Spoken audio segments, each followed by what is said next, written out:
오늘 들은 시간은 사도행전 12장 20절에서 25절입니다. 208페이지. 사도행전 12장 20절에서 25절. 헤롯이 두로와 시돈 사람들을 대단히 노여워하니 그들의 지방이 왕국에서 나는 양식을 먹는 까닭에 한마음으로 그에게 나와 왕의 침소 맡은 신하 블라스도를 설득하여 화목하기를 청한지라. 헤롯이 나를 택하여 왕복을 입고 단상에 앉아 백성에게 연설하니 백성들이 크게 부르되 이것은 신의 소리이요 사람의 소리가 아니라 하거늘 헤롯이 영광을 하나님께로 돌리지 아니하므로 주의 사자가 곧 친히 벌레에게 먹혀 죽으니라. 하나님의 말씀은 흥왕하여 더하더라. 바나바와 사울이 부조하는 일을 마치고 마가라 하는 요한을 데리고 예루살렘에서 돌아오니라. 아멘. 그러니까 바나바와 사울은 베드로가 감옥에 있다가 천사가 인도해가지고 무사히 풀려난 그 스토리를 아마 다 들었던 것으로 그렇게 추측이 됩니다. 오늘 본문에 보면 이렇게 이제 그 흉년이 들어가지고 예루살렘 교회가 가난하니까 그 모은 헌금을 전달하고 이제 돌아갔다 그런 얘기가 여기 있는 거 보니까 계속해서 그 베드로의 그 하나님께서 신비한 체험으로 이렇게 풀어주신 것을 아마 바울이 알았던 것 같아요. 오늘 본문에는 그 예수님의 제자 야고보를 죽였던 그 헤롯이죠. 헤롯이 이제 자기가 죽습니다. 오늘 본문에는 자기가 죽어요. 이것이 오늘 본문을 읽어보면은 그 교회를 박해했던 헤롯이 비참하게 이제 죽음을 맞은 그 내용이 여기 나옵니다. 근데 베드로를 하나님께서 신비하게 풀어주시니까 어떻게 된 거냐 해도 아무도 모르는 거예요. 다 눈을 어둡게 해가지고 이렇게 천사를 통해서 빼니까 이거 옥을 지키고 있던 사람도 할 말이 없는 거예요. 모르겠다. 그러니까 말이 되냐 모르다니. 여러분 로마 법은 어떻게 됐습니까? 죄수를 놓치면 그 죄수가 받아야 될 죄를 간수가 다 받게 돼 있습니다. 그것도 그렇고 헤롯이 대단히 화가 났죠. 화가 났어요. 그래가지고 그 파수꾼 다 죽여버렸어요. 그리고 화가 나가지고 그 예루살렘에 그렇게 있다가 베드로도 죽이려고 그랬는데 베드로는 어디 간지 모른다고.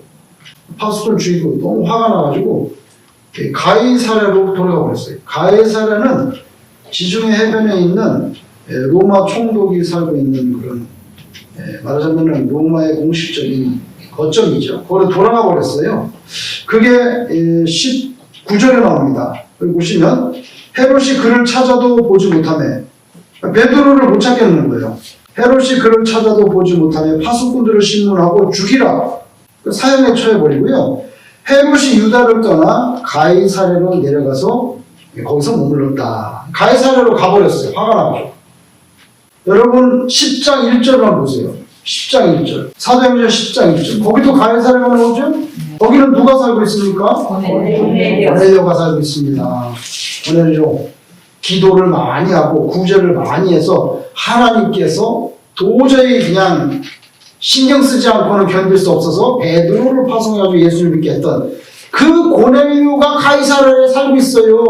백부장이니까 군대가 거기 주둔하는 거예요. 총독이 원래 있는 데거든요. 그 오늘 본문에 그 19절에 보시면 헤롯이 거기로 돌아간 거예요. 똑같은 가이사랴에 고넬료도 살고 있고 헤롯도 살고 있습니다. 고넬료는 하나님께서 너무 귀한 사람이라 베드로를 그냥 개인적으로 보내가지고 이렇게 예수를 믿게 하시고 그렇게 특별히 배려를 하시고 같은 지역에 살고 있는 헤롯은 죽었어요. 비참하게. 그러니까 같은 지역에 살고 있어도 누구는 죽고 누구는 살 수가 있다. 어쩔 수 없어요.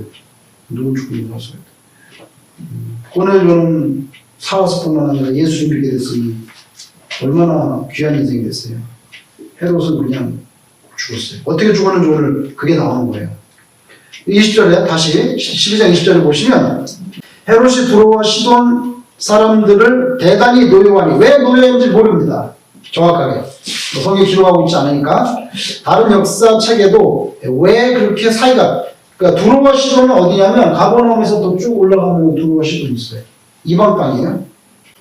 두로와 시돈 사람들 대단히 노여하니까 뭐가 틀어진 거예요. 틀어져가지고는, 근데 노여하니 그들의 지방이 왕국에서 나는 양식을 먹는 게 무슨 말이냐면, 두로와 시돈 지역은요, 식량을 갈릴리 지역에서 수입해다 먹었어요. 거기 농사가 잘 안 되나 봐요. 그게 언제부터냐? 성경에 보면 솔로몬 왕 때부터 식량을, 오래된 수백 년 전부터 갈릴리 지역에 곡물을 수입해서 먹었는데, 헤롯하고 사이가 틀어지니까 헤롯이 수출 금지를 한 거예요. 수출 금지를 하니까 두로와 시돈에 있는 사람이 먹을 게 없으니까 굶어 죽게 생겼으니까 헤롯왕 침소를 담당하는, 여기 보니까 블라스도라는 신하를 잘 설득을 해가지고 제발 좀 그 화를 푸시라고 해라. 그럼 우리가 지금 식량이 없어서, 그래갖고 이렇게 화목하도록 중재를 요청한 것 같아. 이 블라스도라고 하는 신하에게. 그래가지고 거기 나오죠. 화목하기를 청한지라. 그래서 아마 관계가 이제 다시 회복이 됐는가 봐요. 제 생각에는 그래서 헤롯이 그 두로와 시돈 그 사람들 사절단 대표단을 만나는 날이었나 봐요. 21절이. 헤롯이 나를 택하여 왕복을 입고 단상에 앉아 백성에게 연설을 합니다. 근데 아마 거기에 두로와 시돈에서 온 사절단이 거기 있었던 것 같아요. 유대인도 같이 있고. 그래서 이제 아주 멋진 왕복을 입고 이제 연설을 막 하는데, 연설하는데 그 다음에 보세요. 아첨하는 말이 나옵니다. 22절에 백성들이 크게 부르되 이것은 신의 소리요 사람의 소리가 아니라. 그러니까 뭐 이게 얼마나 연설이 위대하신지, 이게 어디 사람이 하는 소리입니까? 이게 뭐 신이 말씀하시는 것 같습니다 하고 아부를 한 거예요. 사실은 아부를 했어요. 근데 그 아부는 주로 제 생각에는 두로와 시돈에서 온 그 무리들이 아마 아부를 했던 것 같아요. 지금 좀 식량도 가져가야 되고 하니까. 근데 요 사건은 유대의 아주 유명한 사가 조세포스가 엄청난 양의 그 역사를 남겼거든요. 거기에 나와요. 이 사건이. 그런데 거기에 조세포스는 뭐라고 말했냐면, 그날 헤롯이 옷을 입고 나왔는데, 여기는 그냥 왕복을 입고 나왔다는데, 조세포스는 뭐라냐면 은으로 된 옷을 입고 나왔다고 썼어요. 그래가지고 조세포스에는 은으로 된 옷을 입고 나왔는데 태양이 비치니까 은이 막 번쩍거린다 이거예요. 막 번쩍거리고 연설하니까 아부를 하려고 했던 그 무리들이, 이거는 뭐 연설이 너무 훌륭하십니다. 막 목사님 같은, 와, 우리 목사님 진짜 말씀이 너무 좋아. 막 꿀단지 같아. 그러시면 되겠어요, 안 되겠어요? 막 너무 말씀이 좋은 거야. 뭐 이거는 뭐 사람이 하는 소리가 아니라 하나님이 뭐 주시는 메시지. 이거는 신의 소리라고. 막 이러니까요, 이 사람은 우쭐해진 거예요. 우쭐해지고 23절에 헤롯이 영광을 하나님께로 돌리지 아니함으로 주의 사자가 곧 친히 벌레에게 먹혀 죽었다. 이거는 정확히 모르겠어요. 무슨 벌레가 먹혀 죽었다. 하여튼 벌레에서 먹혀 죽었다 그랬는데, 조세퍼스가 쓴 거기는 뭐라고 나오냐면은, 헤롯이 갑자기 복통이 나가지고, 복통이 나서 5일 동안 그냥 준 게 아니더라고요. 5일 동안 앓다가 죽었는데 배가 썩어서 거기서 벌레가 나왔다고 기록하고 있어요. 그 사람이 정확하겠죠? 근데 요거는 이제 간단하게 5일 복통이 나가지고 5일 동안 고생을 하다가 죽었는데 배가 썩어서 벌레가 났다는 거예요. 근데 성경에서는 그냥 벌레에게 먹혀 죽었다 이렇게 표현을 하신 거죠, 사실은. 그러니까 역사가 조세포스는 뭐 예수 믿는 사람은 아니지만 그 역사책에 그렇게 나온 위대 사가니까. 그래서 뭐 그 벌레가 무슨 종류였대? 뭐 이런 식으로 또 연구를 하는 것은 별로 중요한 일이 아니다. 어저께 새벽 기도를 하는데 제가 여러분들 내려드리고 차를 대야 되잖아요. 차를 파킹할 차가 이렇게 돌아서 파킹 공간이 마침 있어. 차를 딱 대니까 딱 대고 이제 내려서 차가 똑바로 대졌나 이렇게 딱 보려고 딱 보니까 무화과가 있는 거예요. 그 나무가. 또 깜짝 무화과가 여기 있네, 속으로. 그래갖고 열매가 있나? 자세히 보니까 열매가 이제 생겨났어요. 딱 요만해 지금. 요게 이제 커지는 거죠. 요만한 열매들이 다 이렇게 붙어 있더라고요. 그래서, 야, 무화과 열매가 여기 있구나. 무화과는 꽃이 있을까요? 없을까요? 무화과는 그냥 무화. 꽃이 없는 과일. 무화과는 꽃이 없어요. 근데, 식물학적으로 때 무화과는 꽃이 있어요. 사실. 있는데, 꽃이 어디 있냐? 과일 속 안에 숨어 있어요. 숨어 있어서 밖으로는 꽃을 볼 수가 없어요. 그래서 제가 옛날에 그 식물학자가 쓴 책을 보니까 무화과는 겉으로 꽃이 없기 때문에 무화과라고 되어 있지만 사실 그 안에 꽃이 있대요. 그 안에서 잠깐 폈다 이렇게 하니까 안 보이는 거예요. 안 보이는 거예요. 그래서 제가 그걸 몇 년 전에 분명하게 알게 됐어요. 그럼 그렇지 꽃이 없는 과일이 있겠냐 속으로. 그러니까 있는데 사람은 안 보이고 그 안에서 참 특이한 과일이네. 과일이 아닌 과일인가? 여러분, 하나님께서 우리들에게 원하시는 바가 있어요. 요한복음 15장 8절에 예수님께서 내일 십자가 지고 돌아가시기 전날 밤인데 고별 설교를 하십니다. 그때 예수님께서 요한복음 15장 8절에 분명히 뭐라고 말씀하셨냐면 너희가 열매를 많이 맺으면 내 아버지께서 영광을 받으실 것이요. 이렇게 말씀을 하셨어요. 너희가 열매를 많이 맺으면 내 아버지께서 영광을 받으실 것이다. 이렇게 말씀하셨거든요. 자, 영광은 누가 받습니까? 아버지가 받는 것입니다. 우리가 받으면 안 돼요. 이걸 분명하게 해야 돼. 입이 삐뚤어도 똑바로 해야 돼. 절대 안 좋아요, 하나님. 아주 그건 확실하게 선을 걷어요. 확실하게 걷다고. 이거는 뭐 딜할 수가 없어요. 영광은 안 된다. 하나님은 신이고 우리는 사람인데. 그래서 예수님께서 너희가 열매를 많이 맺으면 내 아버지께서 영광을 받으실 것이요 내 제자가 되리 이랬단 말이에요. 그러니까 우리는 뭘 맺어야 돼요? 열매를 맺어야 돼요. 열매가 많아야 하나님께서 영광을 받아요. 그죠? 참 무서운 말씀이에요. 열매 맺지 않으면 잘라버리는 거예요. 전에 있던 교회 파킹장 딱 따라서 차를 대면 거기 바로 뭐가 있어요? 무화과 나무 있었죠. 무화과 나무가 있었어요. 그 무화과가 열려요. 무화과가 매일 열려요. 저는 무화과를 좋아하니까 맨날 쳐다보고 하나 따먹고 싶어서 사실은. 근데 그걸 따먹다가 하나만 따먹다 걸리면은 다 책임져야 돼. 그동안에 봤던 거. 근데 그동안에 누가 따먹었냐? 어떤 다른 분이 따먹었어요. 알고 있어야 돼. 누군지. 근데 그걸 내가 다 뒤집어 써야 돼. 거기 왔다 갔다 하시는 분이 그걸 따먹었다고 가끔씩. 그래서 나 말해서 조심하라고 다. 근데 그걸 제가 먹으면 걸리면 제가 다 뒤집어. 그래서 진짜 그걸 하나 따먹으시고 못 싸먹었어요. 끝까지. 아, 그런데 어느 해에 무화과가 안 열리는 거예요.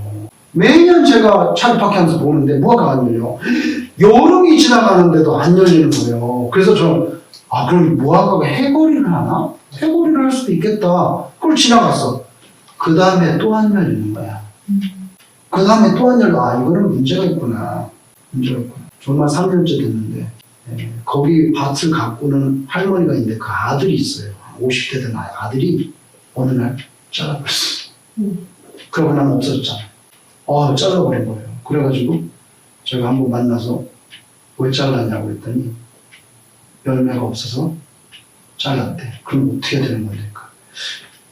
자르면 밑둥에서 그루터에서 새로 나온다는 거예요. 새로 나와서 그게 몇 년 되면 또 맺힐 수가 있기 때문에 일단 잘랐다는 거예요. 그 후에는 제가 이제 거기 관계가 없어가지고 관찰을 못했는데 여러분 보세요. 열매라는 건 무섭습니다. 제가 아주 노골적으로 말씀드려볼게요. 요한복음 15장 8절에 예수님께서 만약에 내일 돌아가실 분인데 너희가 꽃을 아름답게 피우면 잘 보세요. 내 꽃을 아름답게 피우면 내 아버지께서 영광을 받으실 것이요. 이렇게 말씀을 안 했다는 거예요. 꽃이 아니고요. 열매입니다. 열매입니다. 꽃을 피운다는 건요. 내 인생에 꽃을 피우는 거지. 내가 드러나는 순간이에요. 아시겠어요? 꽃을 피운다는 건 내가 드러나는 순간입니다. 그 영광은 어디로 갑니까? 나에게로 옵니다. 꽃을 피우는 나에게로 가요. 그러나 꽃이 아니고 열매는 주인을 기쁘게 하는 것입니다. 아시겠어요? 열매는 나를 가꾸고 나를 살려주시고 나한테 물을 주는, 열매는 주인을 기쁘시게 하는 거예요. 그죠? 그리고 엄밀히 말하면 꽃은 나의 영광입니다. 예수님께서 내일 돌아가실 분인데 너희가 아름다운 꽃을 많이 피우면 되지 않았어요. 열매를 많이 맺습니다.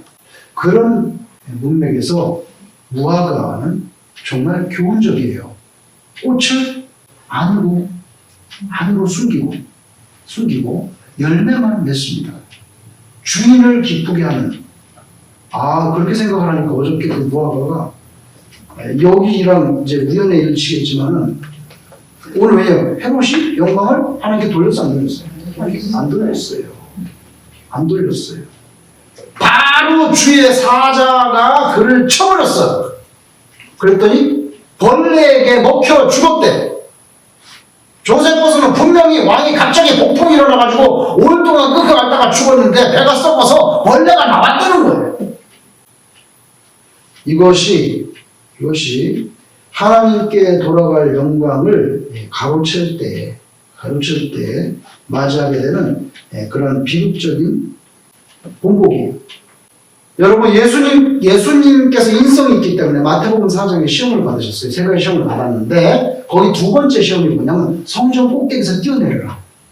그러면 천사가 와가지고 너 발이 땅에 닿기 전에 다 받쳐줄 거니까 뛰어내리라고. 그러면 네가, 이 말은 없지만 나사렛 목수 요셉의 아들이 아니고 하나님의 아들인 것이 자연스럽게 증명되고 영광이 넘치지 않겠니? 이런 거거든요. 이런 거예요. 그러니까 성전 꼭대기에서 뛰어내리면 천사가 와서 다 받아줄까 뛰어내려. 그러면 그 사실 영광을 받으라는 거예요. 그리고 뭐요? 십자가 지고 그렇게 비참하게 죽지 마라. 왜 이렇게 비참하게 죽어? 영광을 누리라고. 그래서 마귀가 원하는 건 뭔지 아세요? 하나님의 영광을 우리가 누리게 하고 십자가는 못 지게 하는 거. 그게 큰 시험거리예요. 시험거리. 꽃은 잔뜩 피우고 열매는 쪼그라들게 하는 거. 그죠? 예수님이 그걸 이겨내셨잖아요. 그런 시험하지 마라.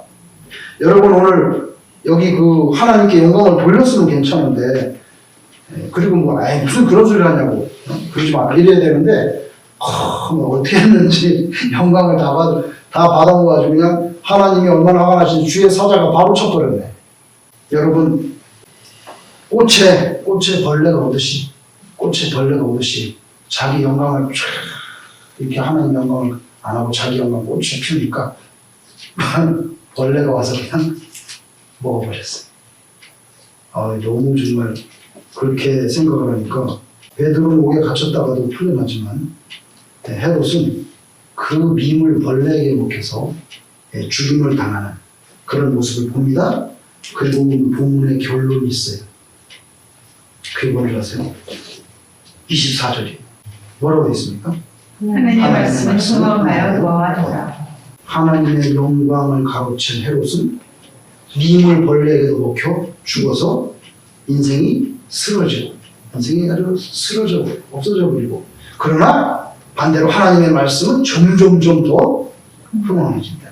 이게 오늘 이 12장 마지막 부분을 기록한 그 결론이 아니겠어요? 우리는 뭘 따라가야 되는 거야? 내 인생에 꽃을 피워야 되는데 말이야. 꽃도 못 피우고 그냥 쪼그라드는구나. 작년에 말이야 내가 복제했는데 또 황금단지만 나오고 그런 거 따라가지 말고 하나님의 말씀이 흥황해가지고 예수 모르던 사람들이 예수 믿고 천당에 가는 이 세상에 가장 귀하고 큰 기적들, 이제 그런 걸 기뻐해야지. 그죠? 우리는 거기에 초점을 맞춰야 된다는 거예요. 같은 동네 가이사랴에 살아도 고넬료는 축복을 받는데 헤롯은 벌레한테 먹혀가지고 죽었어. 우리가 둘 중에 어떤 식으로 살 건지 결단해야 돼. 여러분, 옛날에 우리나라에서 이런 일이 있었죠. 어떤 어린아이가 갑자기 배가 아파가지고 병원에 와서 죽었어요. 오래된 일이죠. 의사가 해약을 하니까 창자에서 전구만 뭉치가 났죠. 뭡니까? 회충뭉치입니다. 회충뭉치.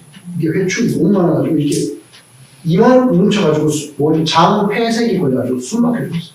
피가 안 나와. 엄청나게 유명한 사건이에요. 그래서 제가 알기로는 박정희 대통령이 전 국민 학생들한테 every year 회충했고 그런 스토리가 있어요. 그 굉장히 유명한. 뭐 이 사람도 그런 식으로 죽었을 수도 있겠죠. 어떻게 된지 모르지만 여러분, 우리가 하나님의 말씀이 흥황하는 거, 하나님께 영광에 돌려지는 거, 뭐 이런 거에 좀 관심을 가지고 살아야지, 내 인생에 꽃을 피워야 된다고, 나의 영광, 그런 거는 하나님께서는 하나도 관심 없어요. 그러니까 베드로는 살려주지만 헤롯은 이렇게 또 죽어갑니다. 하나님의 교회를 핍박했던 헤롯. 여러분, 오늘 말씀을 듣고 우리도 이 도전을 받기 원합니다. 도전을 받기 원합니다. 우리 주님 가르친 기도를 드리겠습니다.